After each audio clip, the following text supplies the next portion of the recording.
अस्सलाम वालेकुम। तो जी डेविएटेड नेज़ल सेप्टम को देखने से पहले हम पहले नेज़ल सेप्टम की एनाटॉमी देखेंगे, जो कि बहुत ही इंपॉर्टेंट है। यहाँ पे मैंने ये ड्रॉ करने की कोशिश की है, जो कि बड़ा रफ सा है, इस पे आपने जाना नहीं है, बस समझाने के लिए मतलब ऐसे ही मैंने ड्रॉ किया।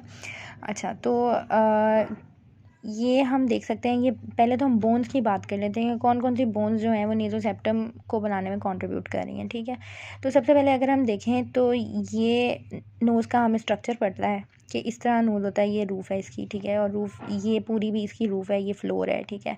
और ये बेसिकली जो है किस चीज़ से बना होता है, ये टिप है इसकी, ठीक है। टिप हमें पता है, अगर हम वैसे भी फील करके देखें तो हमें पता चल जाता है कि जो हाफ नोज़ या मतलब जो बिल्कुल फ्रंट है नोज़ की, वो हमारे कार्टिलेजिनस पार्ट है, और फिर आगे जो जाके वो बोनी हो जाता है, ठीक है।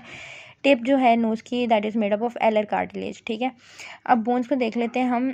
जो ये पोर्शन आपको नज़र आ रहा है, ये वाला पूरा पोर्शन, दिस मच, ये वाला पूरा जो है ये एथमॉइड बोन है, ठीक है।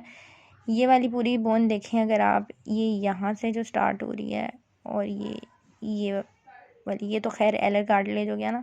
ये वाली जो बोन है ये आपके पास आ जाएगी, सेप्टल कार्टिलेज है ये, सॉरी ये बोन नहीं है, this is a septal cartilage, ठीक है। ये सेप्टल कार्टिलेज है। उसके बाद यहाँ से आप ये देख लें, ये मेन बोन है, ठीक है। ये यहाँ से इसकी आप बाउंड्रीज को देख लें, ठीक है। ये ठीक है, ये यहाँ पे, और ये पूरी ये जो है ये वूमर बोन है, ठीक है। अब जो वूमर बोन है ना, ये सेप्टम की मेन बोन है, मतलब अपनी बोन है ये, और किसी चीज़ में कंट्रीब्यूट नहीं करेगी। यहाँ मैंने लिखा हुआ है सेप्टम की अपनी बोन जो है ना, वो वूमर बोन है, ठीक है। अच्छा जी, अब हम आगे देख लेते हैं। तो और भी बोन्स यहाँ पे जो आ रही थी, मतलब तीन जो है ना ये मेन बोन्स हैं जिनका हमें पता होना चाहिए। एथमॉइड बोन, सेप्टल कार्टिलेज का पता होना चाहिए, और वूमर का पता होना चाहिए, ठीक है। ये मेन तीन स्ट्रक्चर्स हैं। बाकी इसमें जो है फ्रंटल बोन का भी पार्ट आ जाता है, ये नेज़ल बोन है, इसका भी हमें पता होना चाहिए, ठीक है, नेज़ल बोन। और ये स्फेनॉइड का भी इसमें थोड़ा सा पोर्शन आ रहा होता है, ठीक है। अब ये देखें, नीचे से मैक्सिला आ रहा है, और मैक्सिला का ये पैलेटाइन प्रोसेस जो है ये भी बोन को बनाने में कंट्रीब्यूट कर रहा होता है, ठीक। नोज़ को बनाने में कंट्रीब्यूट कर रहा होता है सेप्टम को, ठीक है। अच्छा, अब हम बात कर लेते हैं इसके ब्लड सप्लाई की, ठीक है। अब ब्लड सप्लाई के लिए हमें ये पता होना चाहिए कि हमने सेप्टम को 4 हिस्सों में तकसीम कर दिया। अब 4 हिस्सों में हमने कैसे तकसीम किया, हमने उसे इस तरह से तकसीम किया कि हमने इस पोर्शन की, यानी ये जो मैंने सर्कल बनाया ना, ये वाला पोर्शन हमने बना दिया एंटीरो सुपीरियर पार्ट, ठीक है। ये वाला पोर्शन हमने बना दिया एंटीरो इन्फीरियर पार्ट, ठीक है।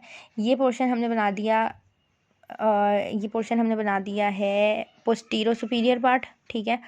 और ये वाला पोर्शन हमने बना दिया है पोस्टीरो इन्फीरियर पार्ट, ठीक है। अब इसका जो ब्लड सप्लाई है वो इसी के अकॉर्डिंग, इन्हीं पार्ट्स के अकॉर्डिंग होगा, ठीक है। अच्छा जी, हम देख लेते हैं। यहाँ से हमने इसको लेबल किया हुआ है एंटीरो सुपीरियर पार्ट को, ये वाला जो सर्कल हमने बनाया है ये एंटीरो सुपीरियर पार्ट है, ठीक है। इसको एथमोइडल आर्टरीज जो हैं वो ब्लड सप्लाई करेंगी, ठीक है।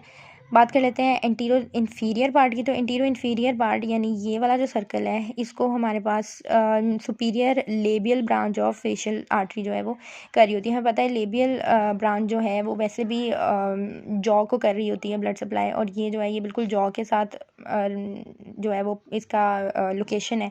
तो इस वजह से ये बात हमें इसको याद रखने में आसानी है कि मतलब जो एंटीरो इन्फीरियर पार्ट है उसको labial branch of facial artery जो है वो सप्लाई कर रही है, ठीक हो गया। अब हम बात कर लेते हैं पोस्टीरो सुपीरियर पार्ट की। पोस्टीरो सुपीरियर पार्ट ये देखें हमने यहाँ लेबल किया हुआ है। पोस्टीरो सुपीरियर पार्ट जो है उसको कौन सी आर्टरी करेगी, स्प्लीनो पैलेटाइन आर्टरी उसको जो है सप्लाई करेगी, ब्लड सप्लाई करेगी। और ये आर्टरी हमने नहीं भूलनी, दिस इज़ वेरी इंपॉर्टेंट, ठीक है। स्फीनोपैलेटाइन आर्टरी जो है, स्फीनोपैलेटाइन आर्टरी जो है वो नोज़ की मेन आर्टरी है।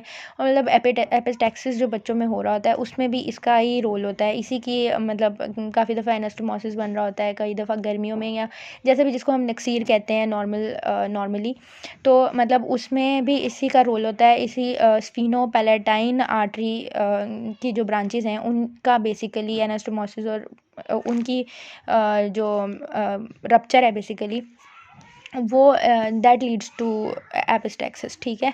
तो ये मेन आर्टरी है, इसको हम नहीं भूल सकते। पोस्टीरियर सुपीरियर पार्ट को कौन सी आर्टरी सप्लाई कर रही है, ब्लड सप्लाई कर रही है? स्फीनोपैलेटाइन आर्टरी, ठीक है। दिस इज़ वेरी इंपॉर्टेंट, ठीक है, मैंने स्टार भी बनाया है इसके साथ, ठीक है। उसके बाद हम नीचे वाला पार्ट देख लेते हैं, पोस्टीरियर इन्फीरियर पार्ट जिसको हम कह रहे हैं। ये था posterior superior part, ethmoid bone तो है ही। स्फीनोपैलेटाइन आर्टरी हमने देखें, हमने कहा था यहाँ से थोड़ा बहुत स्फीनॉइड का पोर्शन भी आ रहा है, तो याद करने में इसको आप देख सकते हैं कि मतलब लोकेशन वाइज भी स्फीनोपैलेटाइन आर्टरी जो है वो सुपीरियर पार्ट को कर रही है, पोस्टीरियर सुपीरियर पार्ट को स्फीनोपैलेटाइन आर्टरी कर रही है। एपिस्टैक्सिस में भी यही रिलेटेड है, दिस इज़ वेरी इंपॉर्टेंट, ठीक है। अच्छा, इन्फीरियर पार्ट को देख लेते हैं। पोस्टीरियर इन्फीरियर पार्ट को जो हमारे पास है वो ग्रेटर पैलेटाइन आर्टरी कर रही है, ठीक है। तो ग्रेटर पैलेटाइन आर्टरी किसको कर रही है? पोस्टीरियर इन्फीरियर पार्ट को। तो ये 4 आर्टरीज हैं बेसिकली, इनको हमें याद कर लें तो आसानी हो जाएगी। आगे हम इसका नर्व सप्लाई भी डिस्कस कर लेंगे, फिर हम स्टार्ट करेंगे, मतलब फिर हम देख लेंगे डेविएटेड नेज़ल सेप्टम को अलग से। Thank you.